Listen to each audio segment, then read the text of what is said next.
One of Alex Murdaugh's former friends takes the stand again, this time in front of a jury.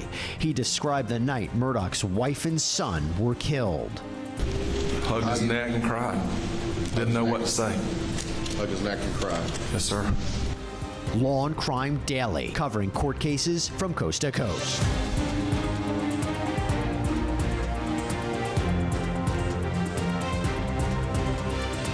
Welcome, everybody, to Law&Crime Daily. I'm Jesse Weber. Alex Murdaugh's murder trial is winding down for the day in South Carolina as the state brings in more witnesses to shore up its case. Now, jurors and spectators at the Murdaugh trial likely noticed a heavier police presence at the courthouse on Thursday after a bomb threat interrupted court for several hours the day before. Now, Law&Crime Daily told you on Wednesday that Judge Clifton Newman stopped court proceedings around lunchtime, saying that everyone needed to leave the building. An anonymous caller said that there was a bomb in the judge's chambers. Law enforcement checked the entire building and said that it was all a hoax. Members of the bomb squad patrolled around the courthouse Thursday just to make sure. Now, much of the testimony inside of the courtroom on Thursday centered around Chris Wilson. Chris Wilson is Murdaugh's former best friend, a fellow attorney. He had testified last Thursday, but this time the jury heard what he had to say. Wilson's testimony included information about Murdaugh's alleged financial misconduct, or at least what he knew about it. He says that Murdaugh told him after the murders that he had stolen money and had been addicted to opioid for years. The prosecution has argued that Alex Murdaugh killed his wife, Maggie, and son, Paul, to distract from or possibly prevent information about his alleged fraud from coming to light. A sometimes emotional Wilson told the court how he found out that Maggie and Paul were dead. I was asleep. My phone's always kind of sit beside the bed. I could hear it buzzing, but I really wasn't paying it any attention. My wife comes in kind of, just hysterical. She says, "You got to wake up, you got to wake up."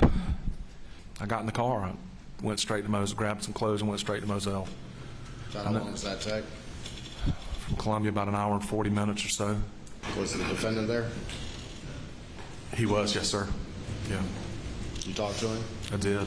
I walked in, hugged his neck and cried.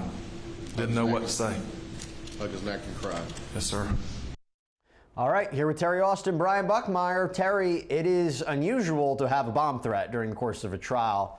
What do you make of that? Well, it is unusual, but this is a very unusual trial. I mean, on the one hand, it could be totally unrelated to the case. It could just be someone who is thinking, well, I want to be involved somehow in this very big, important case.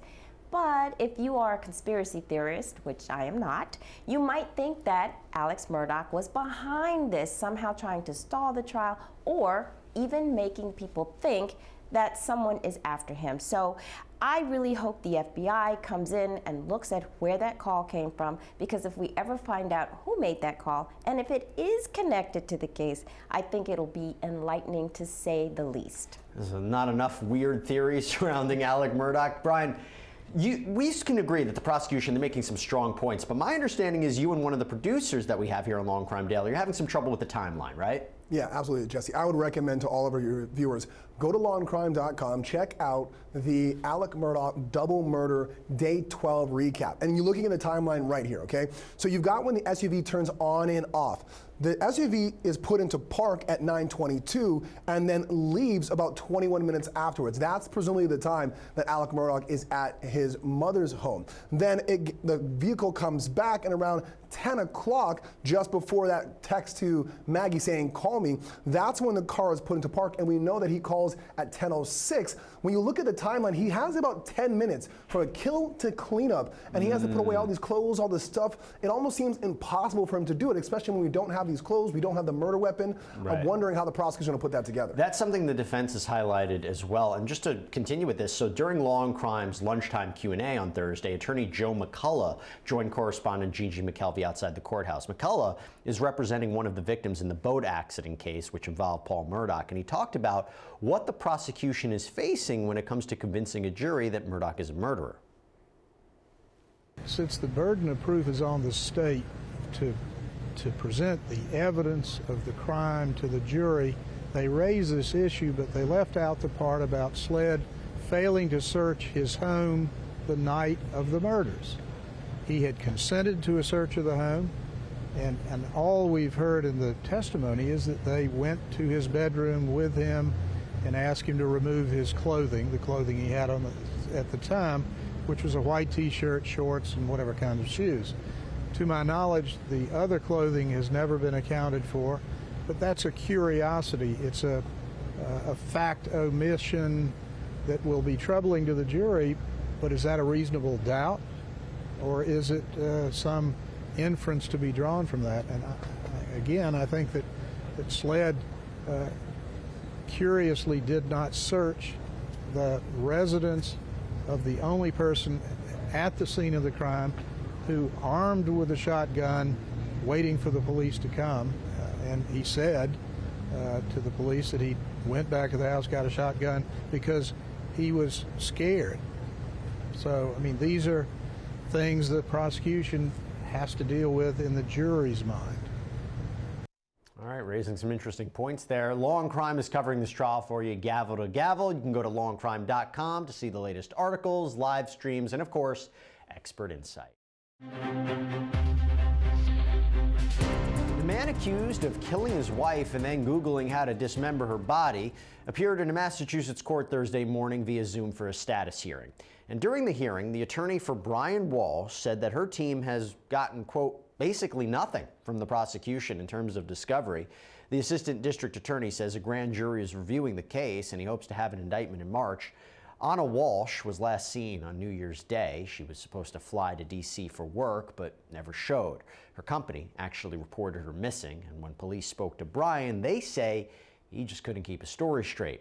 During his arraignment on murder charges, the prosecutors revealed some of his search history after his wife went missing, including how to dismember a body. Walshe, who is behind bars, listened in as his attorney addressed discovery issues with the judge. I will say we have received very little discovery to date. So I'm hoping that the discovery will be fulsome. We've received like basically nothing. I have no problem with putting it on for a month, but and I hope to be, in fact, even sooner, because if in fact we get all of the discovery, that's one thing. But if there's still discovery issues, like we haven't even received the search warrants for my client's car, the inventories for search warrants. I mean, the basic stuff that we should have had like immediately, we don't have. So I'm a little bit skeptical that this that the discovery is going to be fulsome or that it's going to contain everything I need. So if we could have a date like 3 weeks out, I would for another status conference, just so I can review the discovery, see what is missing, if anything. Hopefully not. All right, Terry, so the defense, they're complaining that the prosecution hasn't turned over discovery, but what exactly is the prosecution required to turn over? Almost everything, Jesse. The prosecution really, from the arrest, has to begin producing documents to the defense team. And those documents can be anything from, obviously, a witness list, but if they have a police report and any sort of documents, any sort of computer printouts that they may have. So they have to give over everything to the defense, especially exculpatory evidence, which is evidence that shows that the defendant might be guilty. It'll help the defendant in his case. You mean might be innocent? Might be innocent, that's right. Exculpatory evidence, yes, that he might be innocent. Thank you, Jesse. And so he has to give that over to the defense team. But here it seems like nothing has been turned over. And if that's the case, there could be sanctions.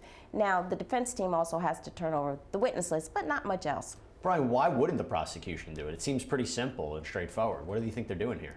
It could be any number of things. First, Terry's right. That's what has to be turned over, but the devil's in the details. It's a matter of when it has to be turned over. For a lot of cases, prosecutors don't need to turn over the bulk or all of the discovery until before trial, which could be months or even a year or plus from now. The other thing is maybe they're still continuing their investigation. We've already heard that the grand jury has not heard this case in its entirety as yet, so they might just be looking to turn over discovery when all is done. The investigation, the grand jury presentation, and everything turned over. Or it could just be that they're backlogged, that they're sloppy, they don't have their act together, because something as simple as a warrant that they already have, that can be emailed, that can be turned over, but it's definitely raising some eyebrows as to why it hasn't as yet. Lawyers are people too. We all make mistakes. You know, it could be the best of us.